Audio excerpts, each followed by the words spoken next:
Jesus said to his disciples, and he says to you and I as well, you are the salt of the earth. We are the result of a reaction that took place between opposite ends of the spectrum, where the holiness of God met the sinfulness of man. There was a reaction took place that made me a child of God, made me a follower of Jesus. He says to them, you are the salt of the earth.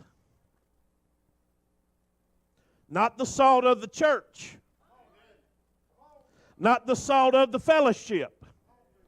Not the salt of the brotherhood or the sisterhood. It's easy to be salt in those places. But Jesus says to those that are his followers, you're supposed to be salt in the earth. You're supposed to be salt out there where I need the salt. Verse 13 says this, you are the salt of the earth. But if the salt have lost his savor or its saltiness, wherewith shall it be salted? How's it going to get salty again if it's lost it? It is thenceforth good for nothing but to be cast out and trodden under foot of men. In other words, he says if you've lost your saltiness, if you quit being salt, you're no good to anybody except to throw out and be trodden under the foot of men. And I told you last week that what happened in the biblical days is when salt was left exposed to the elements too long, it become unsalty. So what they would do would mix it with gypsum, and that's what they would throw out in their pathways, in the walkways, in their roads, because it would dry up and get hard.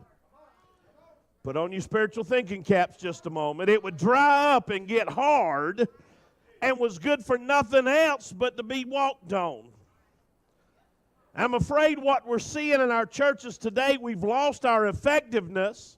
We've dried up. We've lost our tears. We've lost our joy. We've become hard-headed and hard-hearted, and we're not doing this earth any good. We're not doing the world around us, the community around us, any good because we're not being what God called us to be. A couple things about salt. You ready? Salt's a seasoning. Salt enhances or pulls out the flavor of things. Enhances, makes it better. Pulls out the flavor, makes it taste better. Puts a better taste in your mouth. Jesus said, you are that salt. Are you enhancing where you're at? Do you make everywhere you go better? Or do you make it bitter, make it worse? Do you pull out the good, the flavor? Or do you spew out your poison and hate and bitterness? We might as well preach where we live, hadn't we? I mean, tickling ears does no good. We might as well get where we live. I like what Peter said, that judgment must begin at the house of God. If it begins with us, what's the end going to be? In other words, what kind of results will we get if those in the church that proclaim to be followers, if we were to get right with God, what kind of effect would it have on everybody else?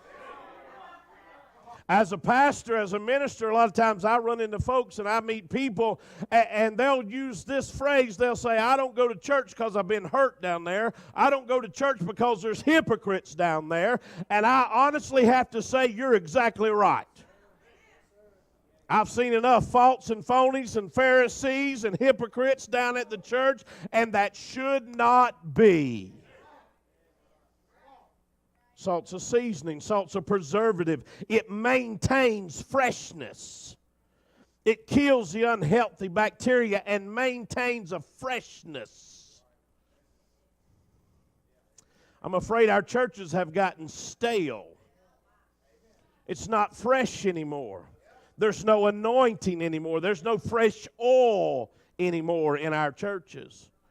We're dead and we're dry. We go through a routine. We go through a service. We go through a tradition, and we feel like we've done God a favor. Jesus said, you're supposed to be what makes this thing fresh. You're supposed to come in with an anointing on you. You're supposed to come in and bring new life into wherever you go.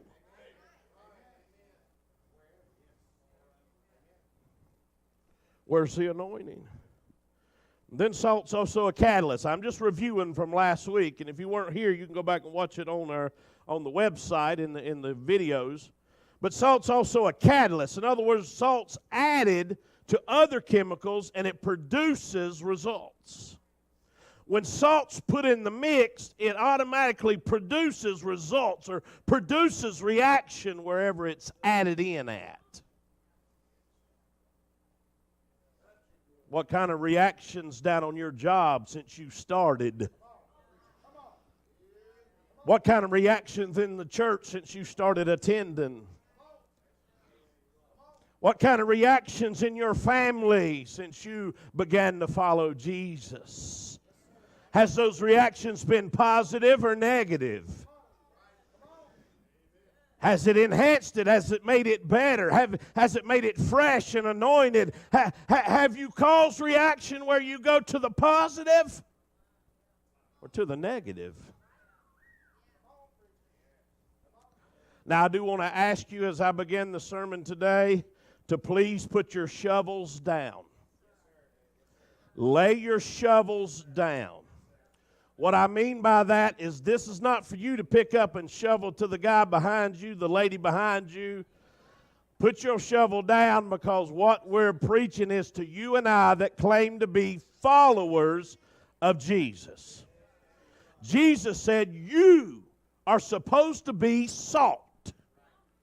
So we began a series last week using an acrostic of salt.